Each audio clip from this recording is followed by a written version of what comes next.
উমুককে গুম করা দরকার, উমুককে আটকে রাখছে।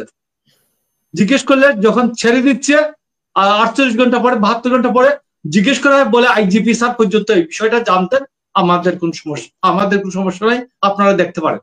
অতি সম্প্রতি ডক্টর ইউনূসের টিমে যোগ উনি টিমে নিয়ে আছেন। তো এইটা হচ্ছে যে ডক্টর ইউনূস কার পারপাস সার্ভ করছেন? ডক্টর ইউনূস পারপাস সার্ভ করছেন বিএনপি কে সাইজ করো, কাট টু সাইজ করো। প্রথম এজেন্ডা হলো এটা। গভর্নমেন্ট 3 দিন থাকতে পারবে না। আমরা যদি বলি 3 দিন, আগামী 3 দিনের মধ্যে গভর্নমেন্ট থাকবে না, কুইট দিস গভর্নমেন্ট, এই গভর্নমেন্ট কুইট চলে যেতে হবে, তো আমরা ওইটা মিন করে বলছি না। আমি আপনাকে বলি এই সরকার, যে আপনি সরকারের সাফল্য কিসে ধরা হয়, মানুষ কি যা চায়, প্রথমত চাল ডাল তেলের দাম কমাতে হবে। গত 100 বছরের স্লোগান, গত 100 বছরের স্লোগান হচ্ছে রাজনৈতিক মাঠে চাল ডাল তেলের দাম কমাতে হবে, সবজির দাম কমাতে হবে। কোনদিন কেউ বলে নাই। সবজির দাম বিভিন্ন কারণে উঠানামা করে, সবজির দাম উঠানামা করে। আওয়ামী লীগের সময়ে ব্যাপক চাঁদাবাজি ছিল, এই চাঁদাবাজিটা বন্ধ হচ্ছে। তো এই জন্য সবজির দাম কমেছে। চালের দাম কমেছে? চালের দাম কমে না, 20 টাকা বেড়েছে চালের দাম। আপনি এই ইউনূস গভর্নমেন্ট ক্ষমতা নেওয়ার পরে 22 টাকাতে সয়াবিন তেলের দাম বাড়িয়েছে। প্রথম 8 টাকা, প্রথম এসেই এই যে কি নাম আমাদের আকিজের ছেলে, প্রথম 8 টাকা বাড়ালো, আর রমজানের আগে আর 14 টাকা বাড়িয়েছে। 22 টাকা সয়াবিন তেলের দাম বাড়িয়েছে শেখ বশির। তো চাল ডাল তেলের দাম, ডালের দাম কমেছে? কমে নাই। চালের দাম কমেছে? কমে নাই। তেলের দাম কমেছে? কমে নাই। শেয়ার বাজার থেকে কেউ কেউ বলেন অ্যারাউন্ড 50,000 কোটি টাকা লুট হয়েছে।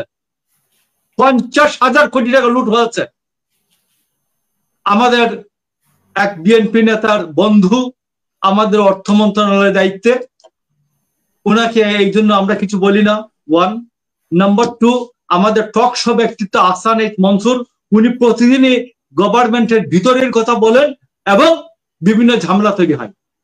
তো শেয়ার বাজার থেকে 50,000 কোটি টাকা, অ্যারাউন্ড 50,000 কোটি টাকা লুট হয়েছে।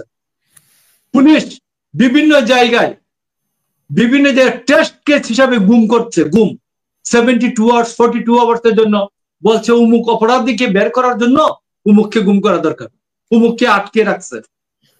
জিজ্ঞেস করলে যখন ছেড়ে দিচ্ছে 48 ঘন্টা পরে 72 ঘন্টা পরে জিজ্ঞেস করা হয়, বলে আইজিপি স্যার পর্যন্ত এই বিষয়টা জানতেন, আমাদের কোন সমস্যা নাই, আপনারা দেখতে পারেন। তো আমি আপনাকে জিজ্ঞেস করতে চাই যে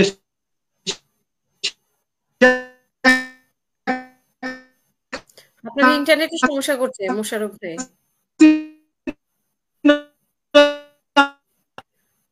আপনাকে শুনতে পাচ্ছি না।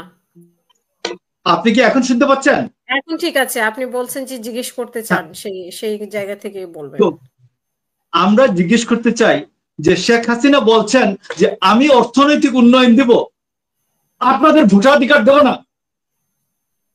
তো আমাকে যদি এখন বলে কেউ যে কলিমুল্লাহ স্যারকে গুম করে, কলিমুল্লাহ স্যারের কাছ থেকে 72 ঘন্টার জন্য গুম করে ফেলবে, কলিমুল্লাহ স্যার কোথায় আছেন ফ্যামিলি কাউকে জানতে দিবে না, আর ঢাকা বিশ্ববিদ্যালয়ের কি কি ভিতরে কুকর্ম হয় এগুলার খবর, অ্যাডমিনিস্ট্রেশনে কি কি দুর্নীতি হয় এগুলা জানার জন্য কলিমুল্লাহ স্যারকে গুম করা যায় আছে কিনা?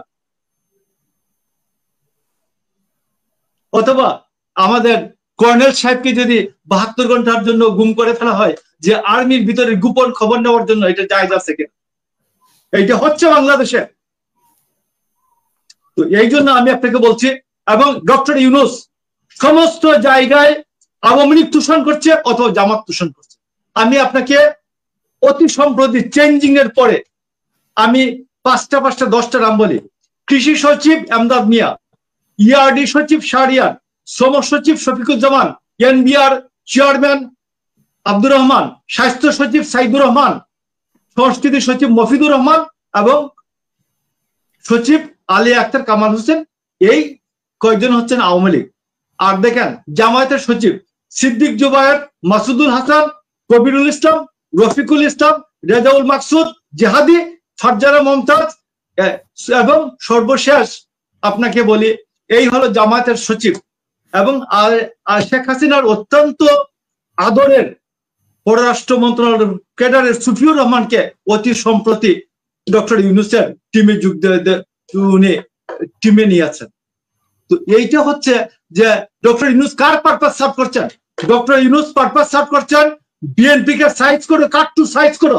প্রথম এজেন্ডা হলো এটা। 2 নম্বর এজেন্ডা হলো যে তার এনসিপি কে পরিপুষ্ট করা আওয়ামী লীগ দ্বারা। 3 নম্বর সাইজ হচ্ছে তিনি আন্তর্জাতিক খেলোয়াড়দেরকে এখানে ডেকে আনছেন। দরকার হলে এই যুদ্ধটা 5 বছর প্রক্সি ওয়ার 5 বছর চলবে, 7 বছর চলবে, ওনার জীবদ্দশায় যতদিন আছে এতদিন চলবে। আমি নাজমুল হাসান কলিমুল্লাহ স্যার যেটা বলেছেন, উনি রাখাইন ফ্রন্টে যুদ্ধ বাঁধাতে চান, 7 সিস্টারের সাথে যুদ্ধ বাঁধাতে চান। তো এই প্রক্সি ওয়ারের অংশ বাংলাদেশ আর্মি হতে চায় কিনা আমি মনে করি যে আমাদের যারা রাজনীতি আমরা যারা স্টেক আছে, যারা ডক্টর ইউনূসকে আমরা সম্মতি দিয়েছিলাম ক্ষমতা গ্রহণের সময়, আমাদের সবার আলোচনা করা উচিত যে বাংলাদেশ আর্মি কি এইসব প্রক্সি ওয়ারের অংশ হতে চায় কিনা। আপনাকে